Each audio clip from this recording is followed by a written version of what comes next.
warming up the engines. Here we go. I'm resident caller for YouTube, Joel Sains. That's my buddy Gordon Dymowski, my buddy Patrick McCray, my buddy Alan Gallant. We're here to review the Avengers season 5, episode 12. Easy enough for me to say. So we have somebody who's looking for funding for assassins, which is really cool. But we get a lot of fight choreography to start this. And hey, Donald Sutherland is here in this. He sure is. He's hallucinating. Yeah, it was like when I first saw him, I went, that's Donald Sutherland. And he looks sort of German. He almost looks like the Sprockets if they grew a beard. You know? Before he went to medical school. Yes. Or before he signed on to steal a bunch of Nazi gold in Kelly's Heroes. That's a good movie. Yeah, it is. It's a great movie. That's the first thing I ever saw him in, as a matter of fact, was Kelly's Heroes. Yeah. I was allowed to watch that before I was allowed to watch MASH. So the first thing I saw him in was Buffy the Vampire Slayer. Oh yeah? Yeah. That's a few years. Okay. Yeah. Then I was able to watch him in MASH. Yeah. Yeah, he's a young man in here. He's not alone. Brian Blessed is in this episode as well. We have Brian Blessed. Yes, absolutely, and without a beard. You know, we've seen him a couple of times without a beard. Obviously, in I, Claudius, he doesn't have a beard either. But in this, he's like Olivia, maybe. Yeah. Olivia has a beard, but he doesn't. She snatched his beard. Olivia was the beard. Was the beard, right? But he's hale, hearty, and young and trim. Barrel-chested, as always, because that's kind of the way he was built. And he's about 31 years old. It's about the youngest I've ever seen him. Yeah, and he just came off. And he had just come off the set of Zed Cars, because that was like his first big television thing. Okay. Cool. When did you guys first watch this specific episode, Gordon? You know, I watched it in that initial run. I mean, it's not. This isn't the kind of show where you invest a lot of time and effort into building memories about it. It's you just kind of sit and watch it. Yeah. I can make something up. I can come up with an interesting story if you'd like. Well, I was on a boat we were on a train heading to Shanghai, and that's right. I was with a young woman, dark hair. They happened to have a satellite car on the train. Wait, the dancer. She wore flavored lip gloss as we kissed. Mm-hmm. Just imagine. And then we watched the Avengers, Superlative 7. And Tim Curry interrupted the romantic scene. Yeah. And I ended up having to break up with her because she couldn't tell the difference between Brian Blessed and Oliver Reed. Oh, that is a mistake. Yeah. Patrick, when did you first watch this episode? Around 1990. It was on A&E, I think. Either then or in the late 70s on the CBS late night movie. Yeah. Alan? It would have been on that CBS late night thing if I saw it. I don't remember seeing it. I may have seen it for the first time yesterday. So it's possible that I had not seen this episode before. Yeah, I had not seen this episode either. So this was my first watch with this episode. There's an episode that was before this one. That's one of the ones I watched on Sci-Fi Channel. Mm-hmm. So that being said, what you have Donald Sutherland, Brian Blessed, but you have the plot of this is very unique. Gordon, you were talking about how unique the villains were for the Avengers. Why were they maybe so different and so maybe special to a degree for this series? Well, I think part of it is that when the series was sold to the States, one of the hooks was it's British. Yeah. And, when you look at, we saw Mr. Teddy Bear, which is more like a crime drama. Yeah. When we watched the initial black and white, when we watched House That Jack Built, it was a little bit more British. It could play up to the Avengers. I think always played up a very surreal sense of humor, but I also think with its villains, it found ways to solid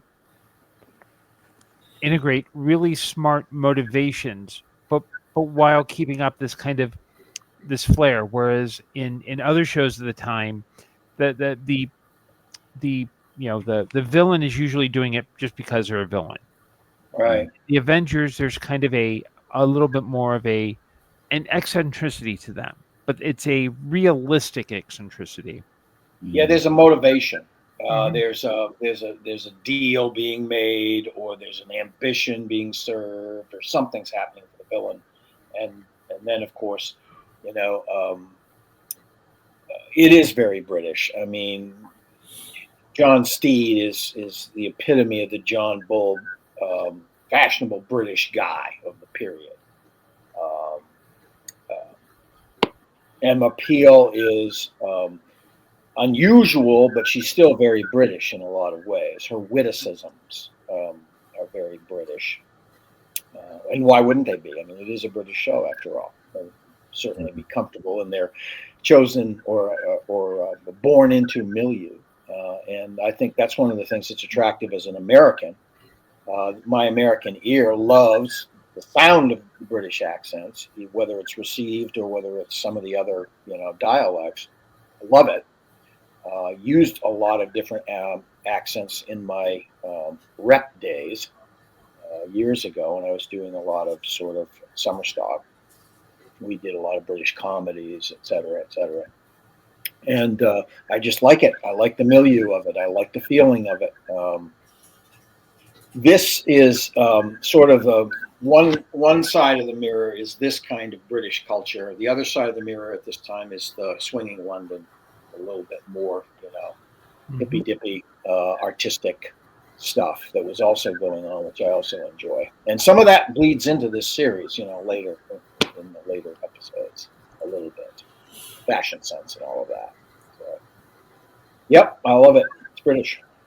Yep, and as I was watching this, and this is going to feel like a weird divergent, but it reminded me of the music of the Kinks because they started with "You Really Got Me," and as other bands started doing the whole trippy, the obvious swinging London, the Kinks kind of really learned into that traditional Britishism, and I think that tension is what makes the Avengers good. Is that it's the swinging kind of more poppy ideals versus that kind of Yeah. sense of Instead of Granny Takes a Trip or any of those those Carnaby Street type of swinging London things.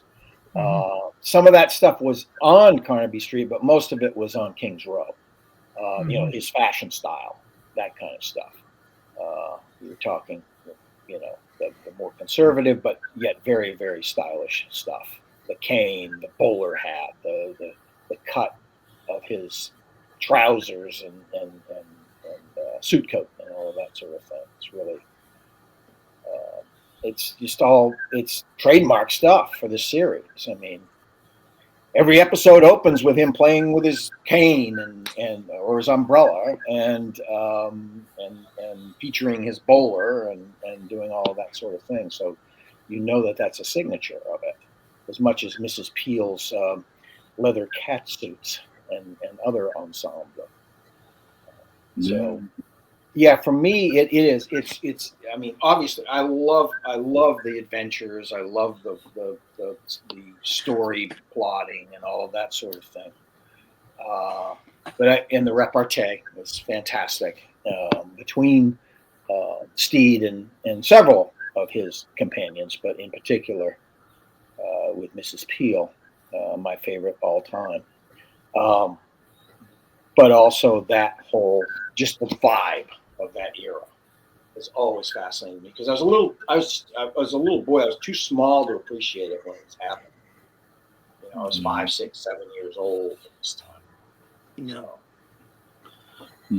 What did you guys think of the fight choreography in this episode, Patrick?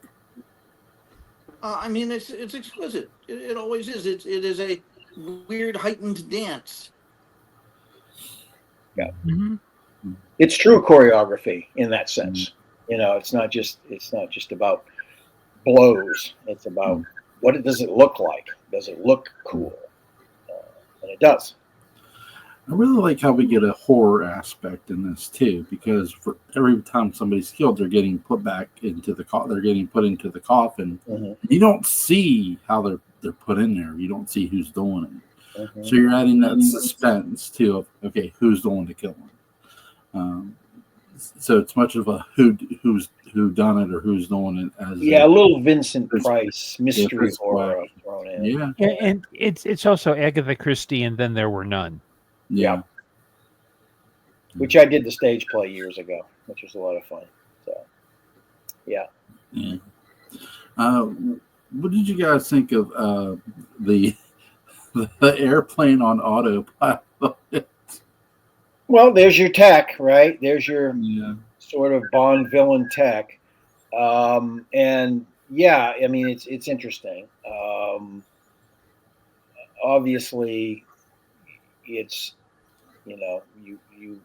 they split that with you seeing the guy who's supposedly going to create the super army for this guy who's buying, and so it's a big old test. You know, you're going to see one of my super engineered warriors do his thing.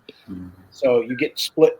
It's back and forth between that. So the audience is in on it, knows that this stuff is happening, while the 7 on board don't know what's happening. And by the way, a tip of the cap to Charlotte Rampling, who's about 21 years old in this. She's absolutely stunning. Yeah. Still out there, still acting. Cool. In her late 70s now, yeah. Cool. But yeah, she's great. She's the cowgirl. Yeah. You know, she's dressed as the cowgirl, and she's got apparently her costume comes with live ammunition. She is shooting the place up. How all cowgirls should come with live ammunition, yeah. Live ammunition. Okay, that costume shop. I want to know that costume shop, man. Well, here's the thing too. Some people do get when you get into costume stuff. Some people do go to length to buy a real gun. Oh, sure. You know, so that's one thing I didn't find shocking, her having real guns, because I've seen people like have real. You'll see people who dress as different characters, like James Bond or something, and they'll buy it. They'll have a real pistol. It is explained because all these people have a specialty of one kind or another. So it is kind of explained. Yeah. Yeah. Everyone's got a skill. You got a strong man, a sword fighter, all that stuff. Hunter, et cetera, et cetera. Yeah. And the hunter fakes his death. Yes. Well, he turns out he's supposed to be the super soldier or whatever. So interesting. Yeah, that was an interesting little red herring. They have him in the coffin for a while, but then he gets up. And then another twist. Turns out he's a twin. Yeah. So. Yeah, I like how he disappears initially. It's like he's standing there in like the middle of the woods, and it's like he's just standing there watching Steve go by, and Steve turns to him, and then they hear like a gunshot. He's like, "Oh, come with me, follow me," or a scream or something. Yeah. And he just continues to stand there. It's like, what the hell? Yeah. Well, by that time, you've gotten suspicious behavior from a lot of people. Of course, we know that John Steed is above reproach in our minds as viewers, but everybody else is a suspect. Yeah, he's the only one. Like when you start this, he's the only one you're not suspect. Right. You don't. You know. Again, he's the hero of the series from our perspective as viewers. So we're just trying to figure out, okay, how's he going to get out of this? Because obviously Brian Blessed's character is on him, and he suspects him heavily. and several of the other characters were shady in one way or another. Well, he doesn't. What makes him a suspect in Brian's character's mind is he doesn't list his occupation.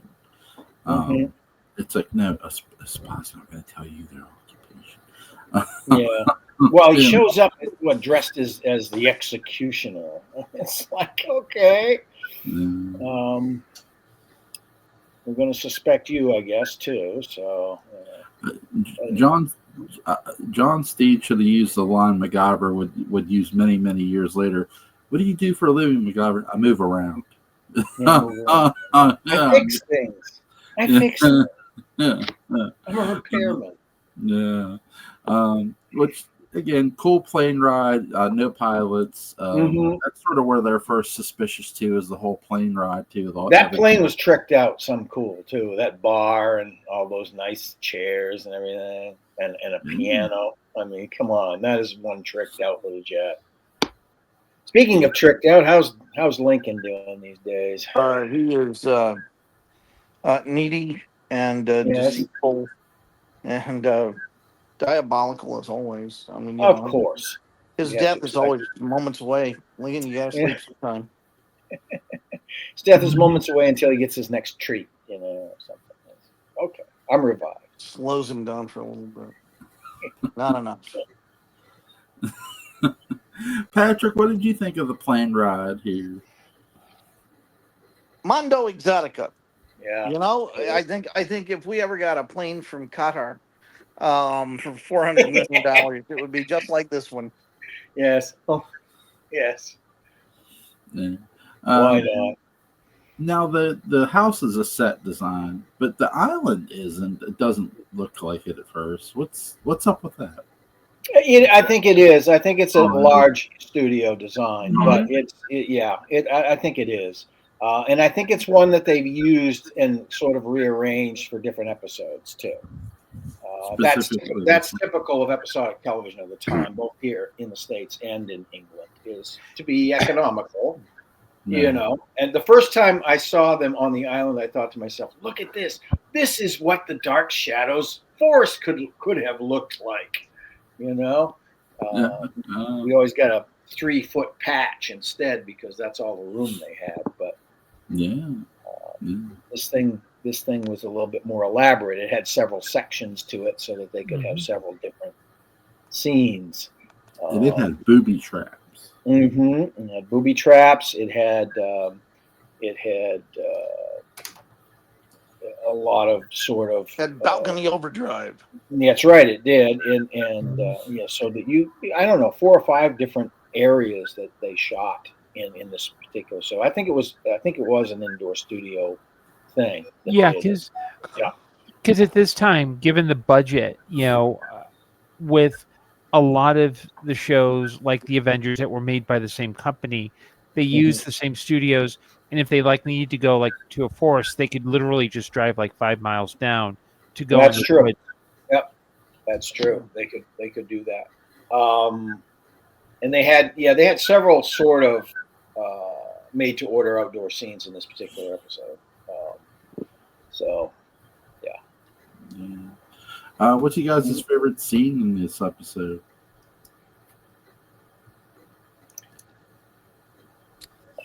For me, favorite scene in this episode?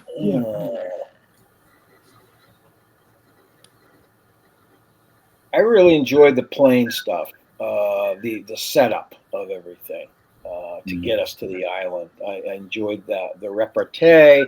Again, that's style. There's a lot of style involved in that. There's also, some exposition, but also in the vein of a really good mystery, the exposition is broken somewhat. There's certain things that are left out to keep your interest piqued going into what's going to be the real meat of the stuff, which is, of course, on the island itself. So, but I really like that plane. That was totally tricked out. Yeah. Patrick? Yes. What? Favorite scene? What? My favorite scene. anything involving the plane. There you go. Gordon.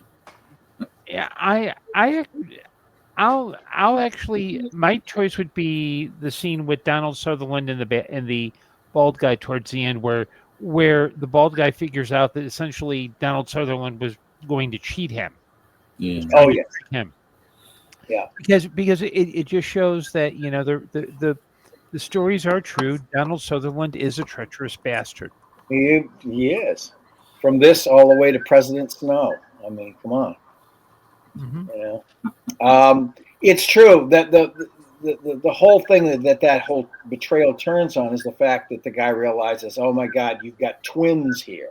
You've hedged your bets. Mm-hmm. You know, so you are trying to rip me off.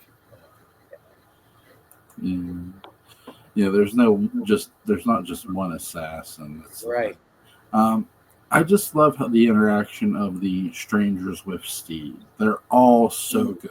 Because they're all suspicious of each other, and they should be. Sure. I think from a suspense standpoint, that's always a very underrated thing because it builds a story so well, so easily.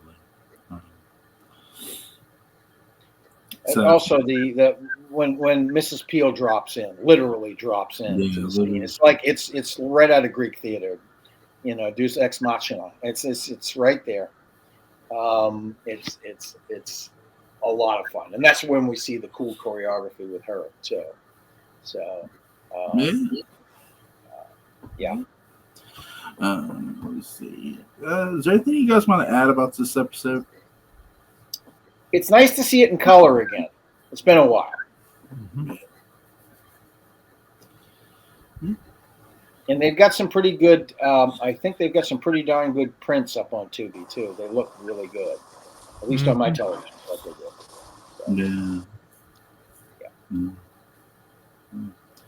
good. So. Yes. Let's see. Is there anything anybody wants to add before we go? Good. You can't you can't go Aaron if you're Sharon and Karen. Okay. Yeah. Tomorrow interview with Ansel. Yep. Are we doing 10 or 10? We're doing 10 this time? 10 o'clock for that one. Okay. And then we'll set something up down the road for over the Sure. weekend. Link to Gordon Dymowski's Amazon page is going to be in the description box. Link to Patrick McCray's Dark Shadows They Book of Bounds is going to be in the description box. Link to Alan Glenn's YouTube channel. College Port After Dark is going to be in the description box. Folks, have a safe night. Take care. That all?